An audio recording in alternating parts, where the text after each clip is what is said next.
Hello, everyone. Welcome back. Tonight, we're going to be playing Demon Souls, the PS3 version, as I read some stories I found on Reddit. As always, the stories will be linked in the description along with the videos used, music used, playlists, timestamps, and my TikTok. And if you like videos like this, make sure you like, comment, and subscribe. That being said, sit back, relax, and enjoy the video. I ruined the most beautiful thing that ever happened in my life. I do not even know where to start, but I need to get this out because it is consuming me. Almost a year ago, I lost someone who meant more to me than anything, and I cannot stop thinking about it. I cry almost every day. I feel empty, broken, and full of regret. Back in 2020, I was 13, just starting my teenage years. I had stupid ideas like all teenagers do, and I had a group of friends. One person in that group I am not friends with anymore because she is not trustworthy, but back then I was very close to her. She created a fake account of Man just to play a prank on someone she did not like, and she left the account on my phone. During the pandemic, with nothing to do, I started interacting with people through that fake account. I met someone, and I fell completely in love. I cannot even explain it. The connection I felt with her was unlike anything I had ever experienced. It was like my heart finally found its home. Every message, every conversation felt alive, electric. I felt seen and understood like I could finally be myself. At first I thought it was just a crush, but it was so much deeper than that. I felt like I could be completely honest and open with her, and she truly understood me. But it lasted 4 years of pain because I only realized how wrong everything was when I was 17. And I hate myself for it. I hate that I only opened my eyes after 4 years. 4 years is so much time. I hate my teenage self for all the mistakes, but I also hate the version of me that existed until I finally understood. I wish I had opened my eyes at 14, even 15, not 17. I hate myself so much. All of this is my fault. I ruined something beautiful, something rare, something that should have been happy, and I only understood it far too late. I hate myself for the guilt I carry every single day. The fake account ended in 2024. In 2025, I started talking to her again, using my real account, without her knowing it was me. At first, she found it strange because there were so many coincidences with her ex, the fake account. I had not lied much, only my gender, because I am a girl, and I added 1 year to my age. That was it. We dated for 6 months, but she ended it because of trauma from the previous situation. The fake relationship made her afraid of love, because it felt like the fake account did not love her even though I loved her more than anything. I thought I was doing the right thing by ending the fake account and being honest with my real self, but I was wrong. She was completely in love with him, and I made her afraid of love. I feel a connection with her deeper than I have ever felt with anyone else. I miss her so much it hurts. I miss hearing her voice, talking on calls and video calls, feeling her presence, the touch of her hand.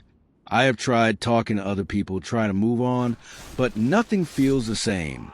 Almost a year has passed since we broke up, and she is not with anyone either.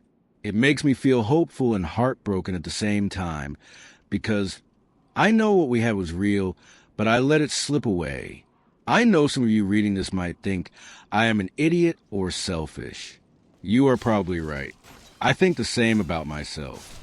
I was so selfish for 4 years. I could not see what was happening right in front of me.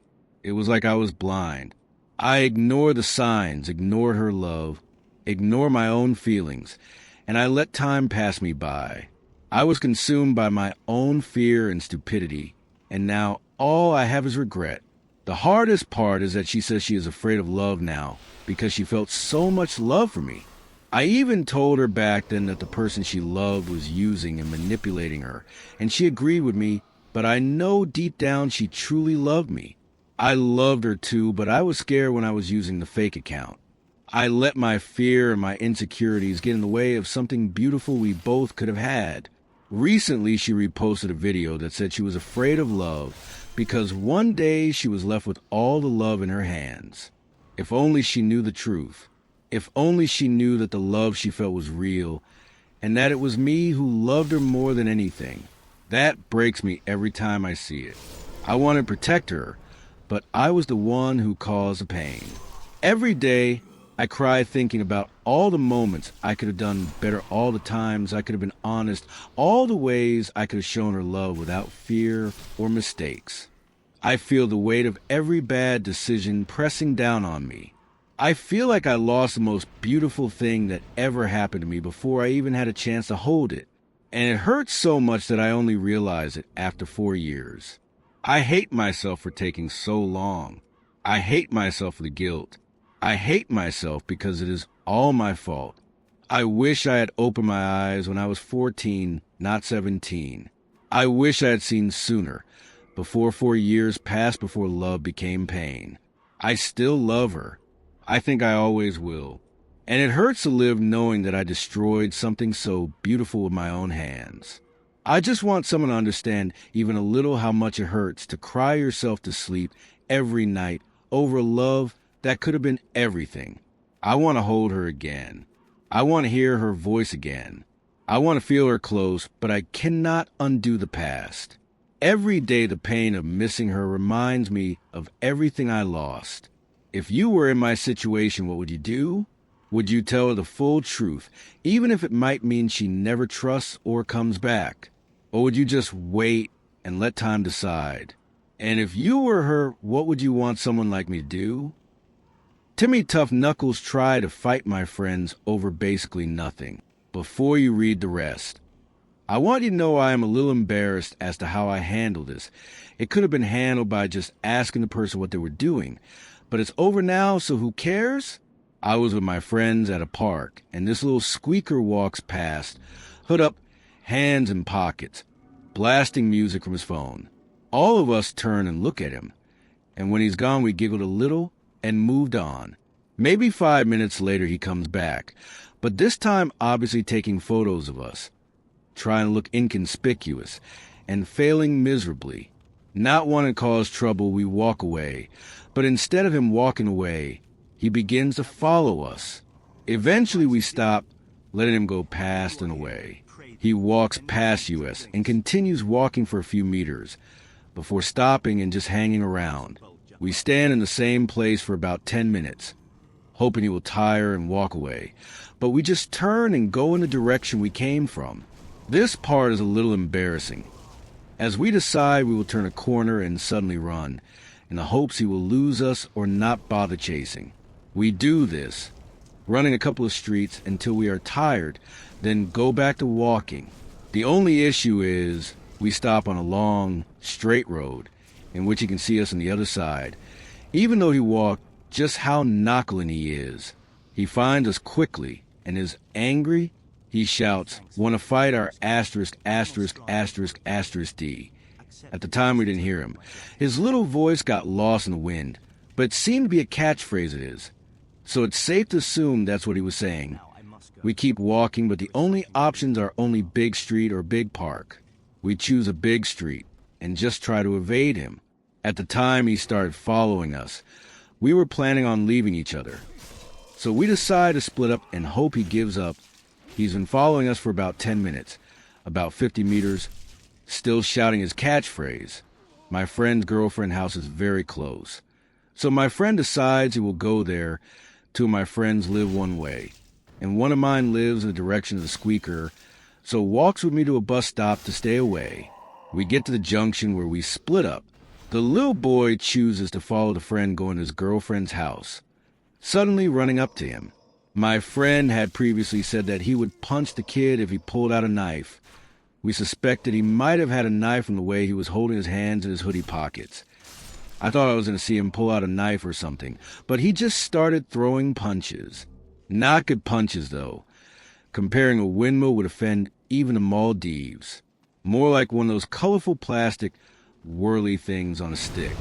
My friend moves out of the way, and apparently the boy says something in road and walks off, now shouting at the rest of us. Me and my friend walk off, and he follows the other two, shouting the famous catchphrase we all know and love. When a fighter asterisk, asterisk, asterisk, asterisk, asterisk echoes around the empty streets, I go home, and so does my friend. From text, what I can gather is, the child followed my two friends until they split, choosing to follow the one who lives the furthest away. My friend chose to walk through a forest to try and lose him, which was a little stupid. But apparently his catchphrase annoyed someone, wonder why. And my friend used a distraction to walk home without being followed. This kid, I think, goes to my school, although I am in the sixth form attached to the school he attends. So we'll see how this works out if we see him again. We'll update if something happens. Drive-through dad. Am I known to exhibit some anxiety or impatience from time to time? Perhaps. Certainly. My flare-ups happen when I'm at a fast food drive-through. Not when I'm alone, and not when I only have one passenger.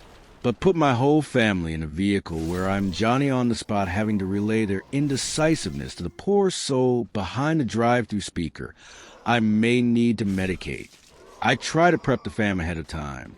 We're pulling into McDonald's. So know what you want. As I look at the split screen in front of me in the rear view mirror, 2, deciding which of the 2 drive-through lanes will beat out the next guy, I hear, "I can't see the menu, Dad." This one is probably fair most of the time. You'd think places could angle that thing for the approaching cars to decide before pulling in front of the speaker to order. And what is it with Chick-fil-A? They always have people walking the drive-through lane taking your order well before you can see the menu, expecting me to have memorized it or something. "It's okay, mister. I have it here." And then they proceed to rattle off combo 1 through XYZ verbally as if they're helping me. My self-awareness has me reading what I wrote so far and asking my wife, "What I call a male Karen? I think it's a Ken." Okay, let's get back to the drive-through lane with my whole family in tow. We're next. Be prepared. I say, I may need a minute. Dad, I need to read the menu on my phone. Unlike you, I would normally not stop at McDonald's. I defend the greasy spoon by saying something like, "They have salads. Even though it won't get ordered, I'll need a minute. You guys go first." The other kid is a lock. Burger, fries, and a Coke. You'd think that's a good thing, but it just means we'll get to the rest of the passengers faster. By the way, this is just about the only place where I can order a Coke, and the reply isn't, "Pepsi, okay?"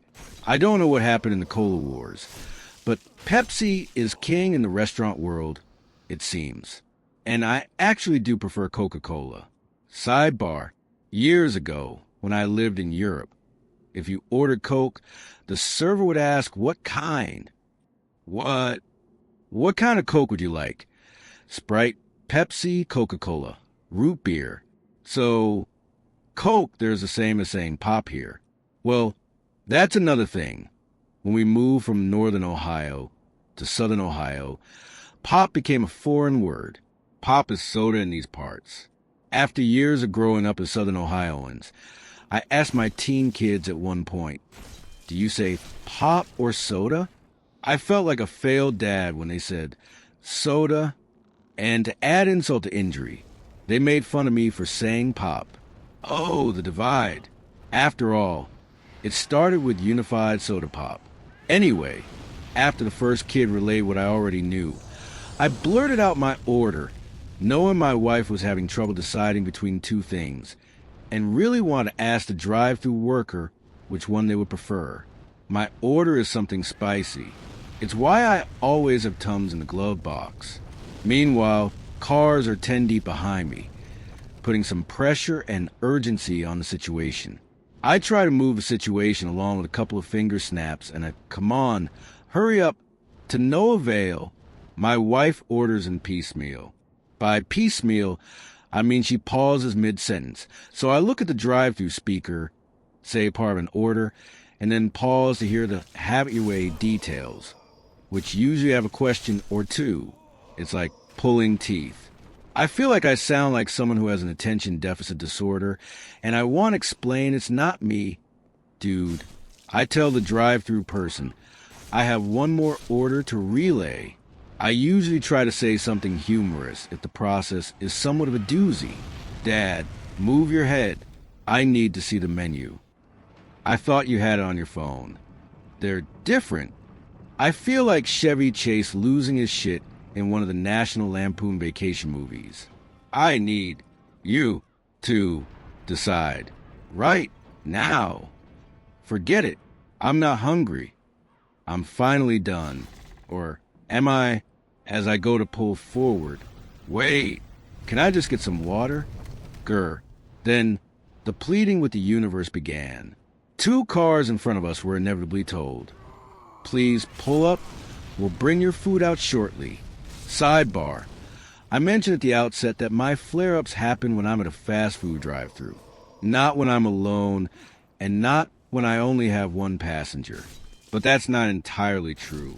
When it's just me and my wife, and I get to the Starbucks pay window, she suddenly remembers something and scrambles to open her phone to the app so she can get points or something. As I wait, my card in one hand and her phone in the other, the drive-thru worker appears just in time for my wife's phone to go to sleep. So I'm like, wait a minute, as I hand the phone back to my wife. She wakes it up, hands it to me, and I hand it to the worker, smiling uncomfortably.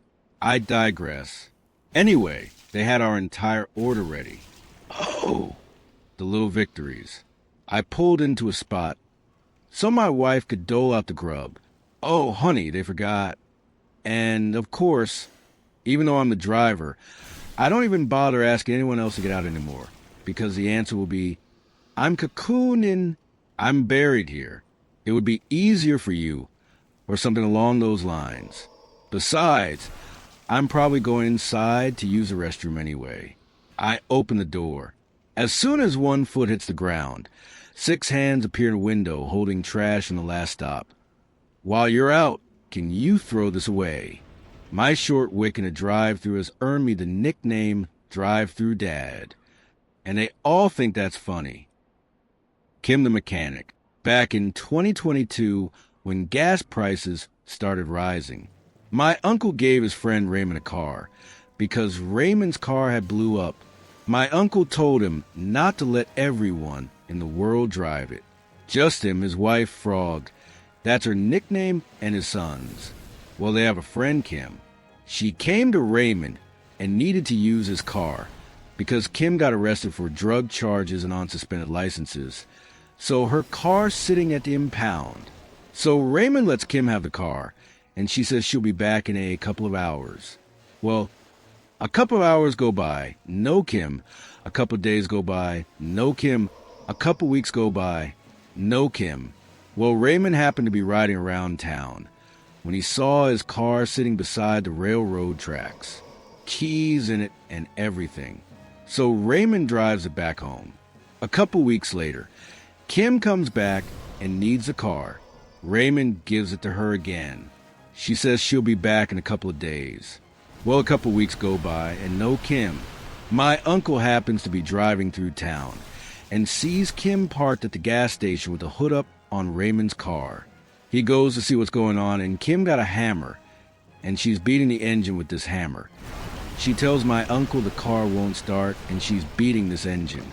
So he tells her to get into the car and start it up and see if it's the starter. So Kim gets on the car and starts a couple of times, and my uncle realizes that it's not the starter, so he tells her to stop. Kim keeps cranking this car over and over and over. My uncle tells her to stop, or she's going to tear the starter up, and Kim keeps cranking the car. So once Kim finally stops, he checks the oil, and it's good on oil. So the only thing my uncle can think of is if there's gas in the car. He asks Kim if she put any gas in the car. Kim goes, yeah, I just put $1 worth of gas in it. Skull, skull, skull, skull, skull, skull, skull, skull, skull, skull. This car was literally on E, and Kim put a whole $1 worth of gas in it. So my uncle and Kim is pushing this car to the gas pump. And here comes Raymond. So my uncle had to put $10 worth of gas in this car, and Raymond took the car back. Then it got impounded a couple of weeks later because Raymond ain't got licenses and got arrested for possession. Lost someone that changed my life. So in July of last year, I was on dating apps like most of us, and I just met some absolute characters. And by that, I mean just an absolute blooper reel of women in front of me or on the dating apps. Bless their hearts. We are all different, and that's the beauty of this world, in my opinion. There were some rude / inconsiderate ones. But even in those situations, you get to test your character. I would stop by my grandparents' house sometimes and tell them of the atrocities of these dates I'd go on. I've gotten a lot closer with my grandparents as they're getting a lot older, and my Nana is having a bout with Alzheimer's. They have made my life more like the movie I always wished it was growing up, and I'll always love them for that. But they care to hear the details of these dates, as there was always some funny joke I could spin out of these uneventful situations to my grandparents. To see my Nana laugh, given what she's going through, would make my day. I also think they would wonder what life looked like in that area, as well wanting a great-grandchild before they are no longer here. Anyways, my grandpa would tell me periodically, "I don't know what it is, Dean, but I feel you getting married in this next year." Interesting to hear that, as my grandpa had never been the one to really speak over my life in any way at any point in my life. That, along with, again, the blooper reel, made it hard taking fully what my grandpa was saying, but I was still appreciative of his positive thoughts. I would go on more dates that reminded me of bad acts from watching Amateur Night at the Apollo as a child, leading me to get even more emotionally tired from just putting myself out there, which happens. If there was a scene from a movie that captured how tired I was, it would be the scene in Gladiator where he's dying at the end. At the end of each one of these dates, me just being ready to go home. Little play on words. Now, I'm not the usual person to make these kinds of statements to myself, but internally I said, that's it. I'll try making one last effort at this. And if it doesn't work, then I'm calling it for a long while. I'm 35. So mind you, a lot of people my age have got kids, are divorced, or have a chest tattoo that makes you scratch your head and ask in a rhetorical way, why'd they get that? Which, no judgment though. So one day I'm over at my grandparents' house, helping them fix their TV. While talking to them, I go on my dating app, and I match with this girl. I remember when I initially sent her something. She's an actor, 34 years old, no kids, Christian. She's stunning, like over the moon 7 times. I'm telling you, this woman's beauty is the thing that men would pull a crumpled up picture out of their pocket back in the day and kiss it before going to battle, hoping and praying you come back from this hell's cape just to get to see her one more time. One more time, because she'd never leave your sight again, in the most wholesome of ways. Anyways, we matched when I was at my grandparents' house visiting, trying to fix their TV like I mentioned, and I sent 1 or 2 messages on the app while I was there, and then I accidentally hit the talk to text button on the dating app, and it texted all these silly words of me trying to fix my grandpa's TV. I don't know why they changed that, but I think that's it. Oh shoot. This kind of long text. I went to delete the text, but then thought to myself, we'll see if she can get a laugh out of this. I prefaced the situation, and she thought it was funny and sweet that I'm close with my grandparents during this time. Within talking more, her personality for me was right up there with her looks. As a resident funny person over the last while of my life, she made me laugh. I'm not the one that laughs. I'm the one that puts in the effort to make others laugh. She made me laugh. We would talk on the app pretty frequently. But I also kept my wits about me that something could happen and things just might not work out from the person she is and the person I am. Or who even knows, some guy below me on this Hollywood squares of guys messaging this beautiful woman on this dating app. We would talk when I went to Chicago for a week, and we both brought up meeting each other when I got back. We would first talk off the app shortly after I got back. Now, to me, texting off the app is most of the time a hard transition. You sense that it's a shock for one of you or both that this person is trying to be a real person in your life. With her, that transition was seamless, picking up right where we left off. A couple days after I get back, She sends me a voice memo saying she needed to suddenly fly home for an emergency, also mentioning that it was okay if we stopped talking because she'd be gone for a month or so. I thought to myself, I hope everything is okay, and this is why you stay grounded. But I sent her a voice memo back explaining that I didn't mind still talking if she had capacity to with whatever was going on. She told me, yeah, let's keep chatting. After that, I figured with stuff beyond her plate, on anyone's plate, I would surely somehow fall off the edge of her world. And again, rightfully so. We kept talking, though, responses back and forth. She asked me about my life, and I asked her questions about hers, from silly, in hopes to slightly make her laugh during this harder time, thought-provoking and serious questions. I remember asking her a question. What are past hurts you would like me to be aware of so I can be aware of your heart in those areas? She said, you already do it. Actually, I don't feel judged. She also mentioned that I was good at asking questions. Everything that she was inspiring me to think of another aspect I couldn't wait to know about her life. It would get to a point where I wonder how long my smiles would last reading her responses or listening to her voice memos. This feeling that you get when something moves you, like when you read a good book or listen to that one song. But again, still grounded somehow. We talked a lot while she was gone, and it didn't bother me one bit that she was away. In my opinion, it's hard to feel someone when they're away when you are in this stage, treading this ground of communication while they are away, even if that away is being with family at home a state away. But I felt her without even meeting her yet. We laughed over voice memos and texts, just enjoying the other person's personality.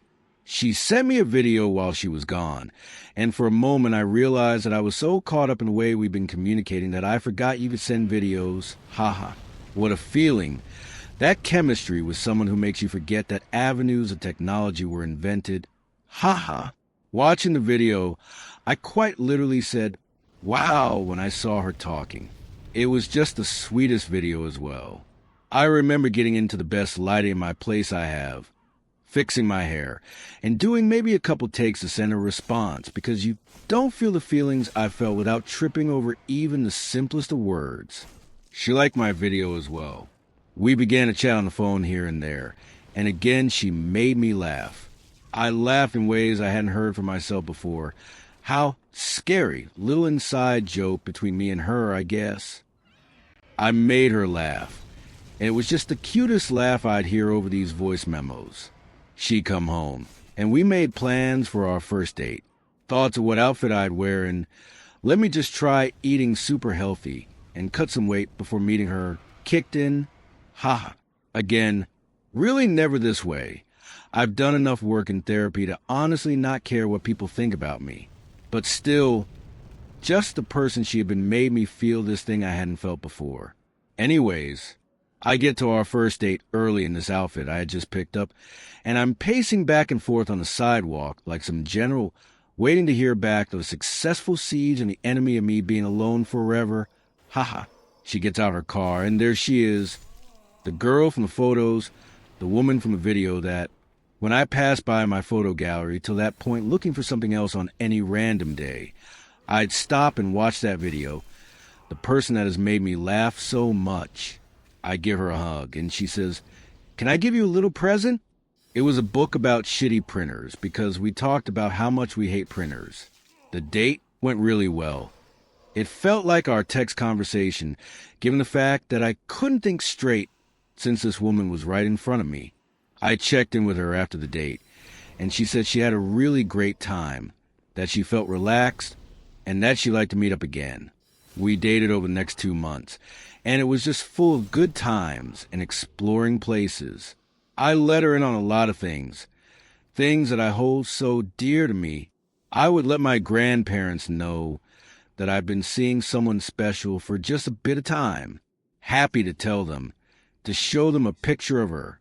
My grandparents so happy and emotional for how wonderfully shaken I am to my core by this woman. My grandpa reminding me, "I told you, Dean," with tears in his eyes, being so happy for me. Time keeps moving, and I let her in on even more. We take turns sharing. She tells me that she shows me a side of herself that hadn't been received well by others.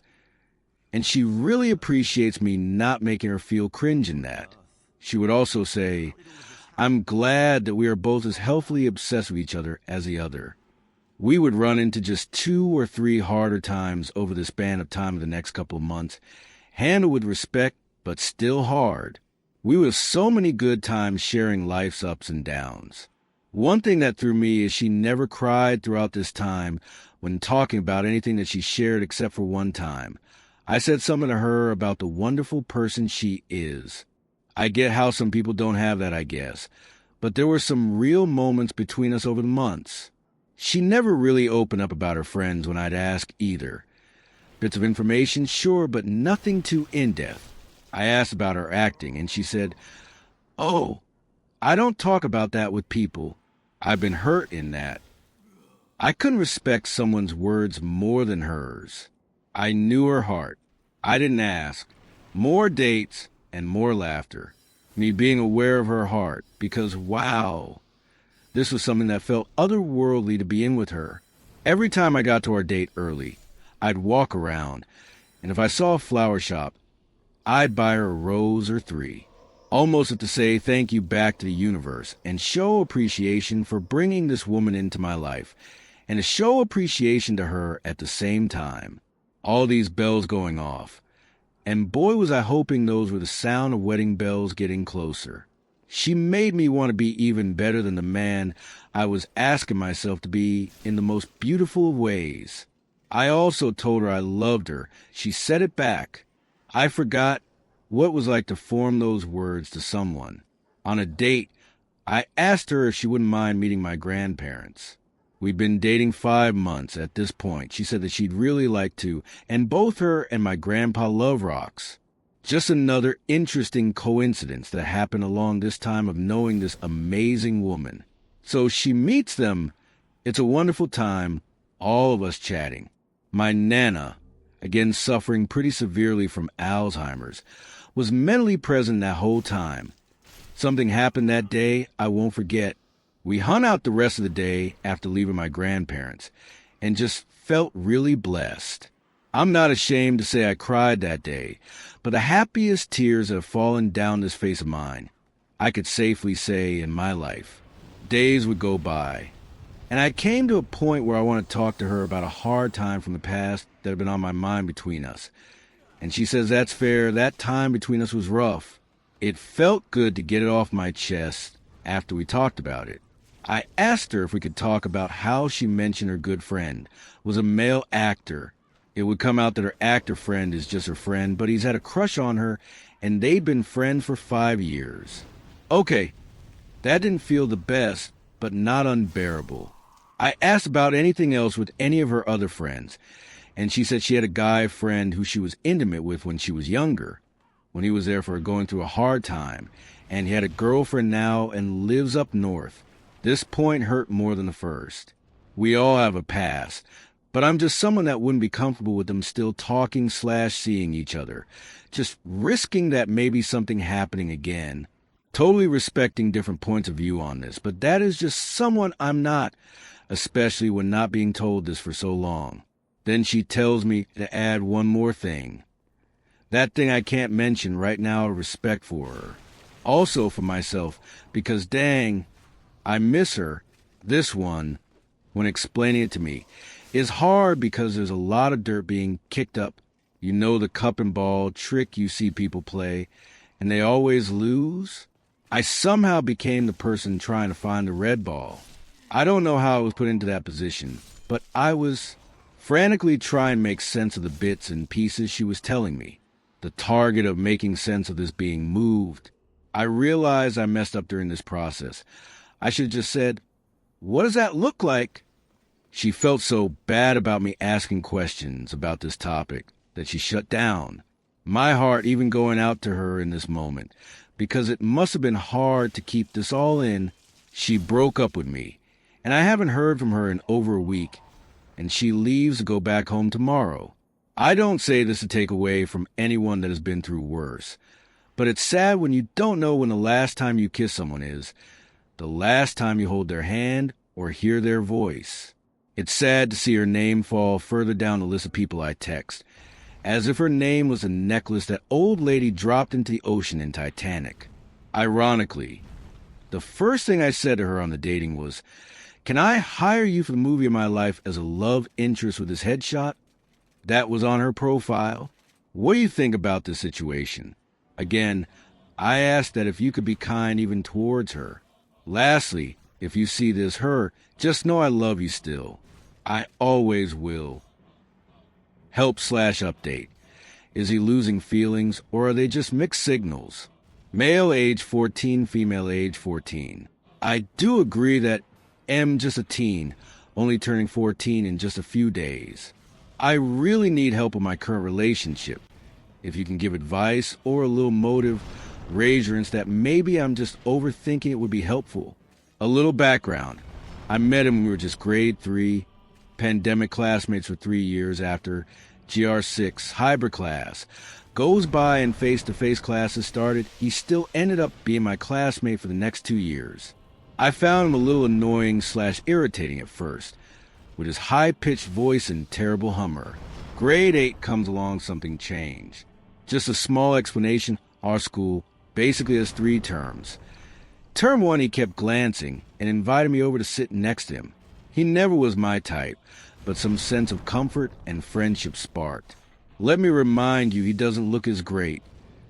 People do ask me pretty often why am I still with him. My feelings began when both of us were chosen as something called Binabini at Janu, kind of like fair queen and king. I didn't want to be chosen, so I do end up crying after everyone left the classroom. He was the only who was there at that time. He comforted, didn't judge, and stayed with me. I really saw his potential during that day and started messaging him often. I thought those feelings were just going to leave after a few weeks, but it grew instead. He apparently felt the same way after confessing during our class Christmas party, and things went hectic, but okay after. I did push having a relationship, and I do admit my mistake for that. But we later fixed it by communicating and taking breaks once in a while, week before and during exams to focus on our studies. Our relationship was pretty healthy until he started dry texting, but apologizing for when he does. Forgetting to say goodnight. He never once said good morning by choice unless I texted him, and I mostly text first. Just for you to understand more, he did want a relationship and was so happy to be calling me his girlfriend, and he shows me off to multiple people. Recently classes has ended and we're both exempted from all our final exams, so we didn't have to attend any, which gave both of us 3 days earlier vacation. I didn't want to have that on the last day, so I went to meet my friends, and maybe even invite him too. Called him early, most likely 5 days before, so that he can ask his parents to drop him off and pick him up in the right time. He responded with, "I'm too lazy, I'm sorry. I didn't mean for this to sound rude, but I said, even just for me, I miss you. He knows that the only way I can fully meet him is through school. My parents do know about my relationship, and his does too, but I have a stricter household, so I mostly can't go out." Going back, he had the same response. I didn't mind at all, and right after just enjoyed my time meeting my friends and had a small meetup with them after the exams. It's been 2 months since that, and our relationship keeps going low and high.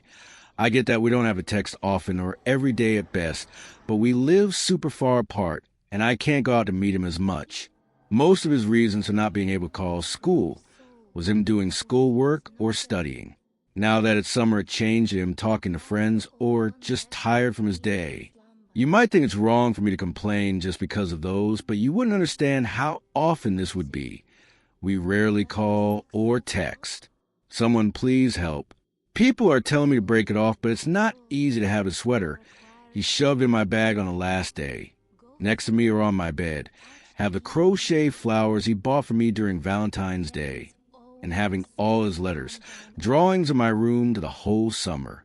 I'm not sure, guys, please someone help. It's a long story, JS, tune in. So this started about 3 years ago. Now I had a really close friend. We can call him Ryan. So Ryan and I always had a flirty relationship, play, fighting, pushing, picking on each other, things like that. But we never really said anything to each other about having feelings or anything like that. So a few months after we became friends, he got a girlfriend. We can call her Emma. My friends had already known her, and I had no issues with their relationship. So I backed off enough to quit the flirting, but not change our friendship much. I also ended up going on a long trip during the time I was gone. They began having issues. He ended up cheating on her. He and my friends would call and FaceTime about it every other day, and I could tell he was unhappy. But I never said anything because that was his choice. I didn't see a serious issue until I got home, and we all went to the park to hang out with our friends Emma and Ryan were walking ahead super fast. And Ryan then waits for a minute to show us a video on his phone. And Emma keeps walking. None of us thought anything of it. She ended up waiting at a bench for us. We catch up to her. And next thing we know, her and Ryan were super far behind us.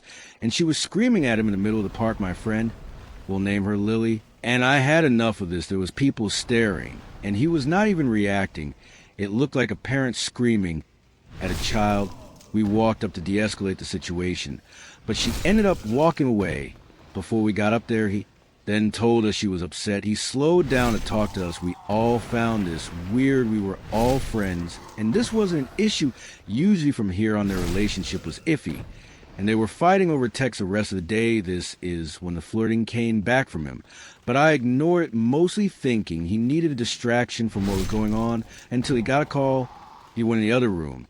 And none of us heard much until she screamed at him before she hung up, "If you're so unhappy, just kill yourself." Then this is where I began to not give a shit how she felt. And I told him to leave her immediately. I told him that behavior was never okay in any relationship or friendship of any kind. This is when he opened up about the fact that his mom had gotten super close with his mom over their relationship. And every time they fought, Emma would call his mom and complain. Then Ryan's mom would yell at him, ground him, and even get to the point of ignoring him whenever he messed up in the relationship. So we all began trying to find ways to get him out of the house as much as possible. Over this time, our friendship went completely back to how it was before he and Emma were dating. This is when he confessed feelings for me. I asked him what he was going to do about Emma because I was not comfortable with him cheating. Looking back, this is where the manipulation begins. He began to cry to me about how he didn't know what to do and how if he broke up with her, his mom would hate him, but he wanted to be with me, not her. My 17-year-old brain immediately fell for every word. I'm a very empathetic person. And if I can help someone, I always will. If I think I'm doing the right thing, I was going to do it. So we began talking. We were together for about a month before they broke up, then for about a month, until he began to act weird when I was around. I instantly knew something was going on, but when I finally gained the courage to talk to him about it, he leaves our friends. How were we? We're all hanging out that day super abruptly. We all called him for hours. He turned his phone off, had his friend block us, and was ignoring everyone until the next day when he came over to tell me he had been dating Emma again for 2 weeks already because of his mom, and was deciding to get back with her and go back to how things were with his mom. I honestly just let it happen. There was nothing I could do if that was his choice, but he continued to come around us, and our friend began to heal a bit. Their relationship continued to be rocky, and his mental health clearly continued declining. He then began coming around less and less after Emma went to college. He claimed she wasn't comfortable with us hanging out anymore. We didn't talk for about a year and a half after this, until her hit up another friend of ours to stay over because he had news. Coincidentally, on the same night, I was staying over. So we get back to the house, and immediately by the look on his face, I knew. He told us they had officially broken up, that his mom hated her now, and he was sorry for the way he treated all of us. We hung out for a few hours before everybody ended up asleep, except me and, unfortunately, Ryan. We ended up having a really deep talk, one thing lead to another, and we were back together. We stayed together throughout February. But about 2 weeks and a few days after Valentine's Day, I found out he had talked to someone else before me and him got back together. He told me there was nothing there and it was just a fling, so we continued on how we were. About a month later, he started acting weird again, and about a week after, I get a text saying he needed time to work on myself after being in such a long relationship. I asked him what that meant, and he said I'm not going to disappear like last time. I just don't think I should be in a relationship. Right now I know his tendencies, and this behavior scared me. So I began asking his friends, who then ended up telling me he was going to prom with someone, Sam, else who I was friends, and he told his friend that he JS wanted to F asterisk asterisk asterisk Sam. So I called her, told her everything, and she told me that he would not be getting anything from her anytime soon. A couple weeks later, I found out they were dating, so summed everything up, this man not once, but twice left his girlfriend, an entire friend group in the dirt for a girl he barely knew or treated him like sure. Since then, Eve made a few stupid TikToks joking about it, because I have both of them blocked, and I don't really care how they feel about it, saying things such as girl. I was you, let's see how far you get this video, is when a mutual friend of ours, who mind you was not around during any point of our relationships, came to me and told me I needed to get over it. It's been months. Besides the fact I am over it, I'm fully in a new happy relationship with an honest person, and couldn't be happier. I only make TikToks that fit the trend I think are funny, and I feel I fully have a right to be angry and show that. How I feel, especially when it's not affecting anyone else anyway. Thanks for reading, hope y'all have some funny opinions here. Just to clarify, me and Emma have since made up and apologized to each other for everything involving Ryan. I married my therapist. Hello, my name is Evan, I'm 25, but this happened when I was 19. P.S. Sorry if my English is bad, I'm using translation. I had a rough childhood growing up, and I would constantly skip school due to anxiety attacks, etc. So I started seeing a therapist after my cousin took his own life. The therapist was seeing was 20 years old when I went in her office, and when I met her, she immediately made me feel comfortable. She would smile, and I'd smile for the first time in months. She never sent me home with medication because I would just go to her office. Eventually, I asked her for her number, and she declined the first time, saying it's weird dating patients. I had to stop going for a bit due to a medical issue, and when I went back, she said that she was going through stuff and needed time away from her job. So a couple days later, I saw her at the supermarket and walked up to her. I said hello, and she said hi, and we hugged. She asked how I was doing, and I had a thing for her, especially when she made me smile when I was so deep in depression. After we talked, I slipped a note in her hand with my number on it and walked away. Couple days go by, no answer, and I started a job at a pharmacy. One night I got a call, and it was from her. She said she quit her job and she wanted to hang out. And I said, yeah, of course, after my shift. So my shift ends, and we grab coffee and some dinner at a restaurant I used to go with my mom. We talked for hours until the restaurant closed, and they kicked us out. I walked her home, and we said goodnight. A few more days going by, and we haven't talked, and she called me while I was doing laundry, and in a panicked voice, she said, come over now, please. I said, okay, and desperately put my coat and shoes on and ran to my car. And mind you, it was winter out, so of course I slipped and fell on my ass, haha. I made it to her house and walked, and I yelled her name and knocked on her bedroom door. Hello, I said, and she responded, come in. I went in, and she had 2 pillows on the ground with popcorn and soda in front of TV. She said, surprise. I sat down and said, what TF, she wanted another date. And she put her hand on my shoulder and said, we can't get kicked out of here. After that, I stayed the night, and in the morning, I made her breakfast, and we sat down, and I finally asked if she wanted to be my girlfriend, and surprisingly, she said, yes, I would love to, and it was a day a big snowstorm was coming in, so we went outside, made snowmen, and threw snowballs at each other, and dancing in the snow life was great. Now I'm 25, and she's 26, we're married, and have 2 daughters. Crazy how life works. My ex had a double life. I met this guy on Hinge, and we hit it off so quick, and everything was going so good. We spoke for months and would call and message 24/7. He always had a problem with following and feeling the need to entertain girls, which was an issue for me, and I would bring up a lot as a concern. He would go mad on me and tell me that they're just colleagues and that I was getting mad for no reason. Anyway, I started looking into these people, and they were in all different countries. So when I asked what his job is for them to be around the world, and he told me he worked in high tech at Google, I forgot the exact role. 3 months go by and we are still great. He then asked me to be his girlfriend through a cute Spotify album. And being crazy and delusional, I said yes, so soon we hadn't even met. This followed with him telling me he loves me for the first time a couple days after. After this honeymoon stage, he had stopped being as loving, wouldn't let me go out to certain places, and wanted to know every single one of my movements. This man also wanted marriage. He is Muslim. Anyway, he would get on and off with me, and his mood would always affect mine, which was most of the time bad, constantly making me feel worthless. Anyway, I stayed with him. Then he disappears.